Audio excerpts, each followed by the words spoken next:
ടാറ്റാ. അയ്യോ എൻ്റെ ലിസ്റ്റിക്ക് പോയേ. ഹലോ ഫ്രണ്ട്സ്, അപ്പോൾ ഒരു പുതിയ വീഡിയോയിലേക്ക് എല്ലാവർക്കും സ്വാഗതം കേട്ടോ.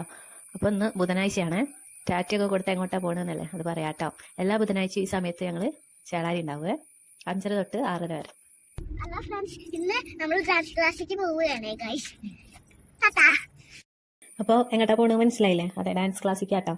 എല്ലാ ബുധനാഴ്ചയും 1 മണിക്കൂർ മീക്കൂട്ടന് ഡാൻസ് ക്ലാസ് ഉണ്ട് കേട്ടോ. ഇവിടെ അടുത്ത് തന്നെയാണ്, ചേളാരിയിലാണ്. ചേളാരിയിൽ ലക്ഷ്യ പറഞ്ഞ അക്കാദമിയിലാട്ടോ ആൾ പഠിക്കണേ. ആൾക്ക് 4 വയസ്സാവണുള്ളൂ. പക്ഷേങ്കിൽ ഞാൻ ചേർത്തിയിട്ടുണ്ട്. ആൾക്ക് ഇഷ്ടമാണ് ഡാൻസൊക്കെ കാണുന്നതും കളിക്കുന്നതൊക്കെ. അപ്പോൾ ചേർത്തിയതാണ്. ഇതിനെപ്പറ്റി ആൾ പഠിച്ച് വരാൻ കുറച്ച് ടൈം എടുക്കും. പക്ഷേ എന്നാലും ആൾ കണ്ട് പരിചയം ആയിക്കോട്ടെ എന്ന് വിചാരിച്ചിട്ട് ഞാൻ ചേർത്തിയേക്കണം കേട്ടോ. അപ്പോൾ ഞങ്ങൾ ഡാൻസ് ക്ലാസ്സിൽ എത്തിയിട്ടുണ്ട്. 3ാമത്തെ നിലയിലാട്ടോ ഡാൻസ് ഉള്ളത്. 1 മണിക്കൂർ ഞാൻ അവിടെ തന്നെ ഇരിക്കും കേട്ടോ. അത് കഴിഞ്ഞിട്ട് ആളും കൂട്ടിയിട്ട് തന്നെ വീട്ടിലേക്ക് പോരുള്ളൂ. അപ്പോൾ ആൾ കഴിഞ്ഞിറങ്ങിയിട്ടുണ്ട്. ആളൊക്കെ കെട്ടിയിട്ടാണ് വിടുക. പക്ഷേ ക്ലാസ് കയറി കുറച്ച് കഴിയുമ്പോഴത്തേനും ആൾക്ക് കെട്ടൊന്നും പറ്റില്ല. അപ്പോൾ ഊരി വെക്കണം കേട്ടോ.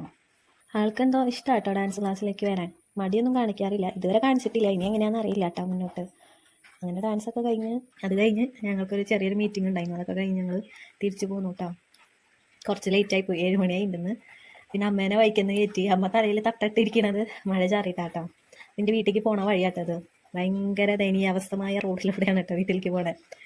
ഒരു വണ്ടിക്ക് പോകാനുള്ള വീതിയുള്ളൂ, അതിൻ്റെ അപ്പുറത്താണെങ്കിൽ ചാല്. അങ്ങനെയൊക്കെയാണ്. പിന്നെ മഴ പെയ്താൽ പറയണ്ട, റോഡ് പകുതിയോളം പൊളിഞ്ഞാൽ കിടക്കണം കേട്ടോ. അങ്ങനെ അപ്പുറത്തെ വീട്ടിൽ വണ്ടിയൊക്കെ പാർക്ക് ചെയ്ത് വീട്ടിലേക്ക് പോവാട്ടോ. വീട്ടിലേക്ക് വണ്ടി വരില്ല. അപ്പോൾ ഈ വീഡിയോ എത്ര ഉള്ളൂ. ഇഷ്ടപ്പെട്ട ലൈക്ക് ചെയ്യാനും സബ്സ്ക്രൈബ് ചെയ്യാനും മറക്കരുത്. അപ്പോൾ ബൈ.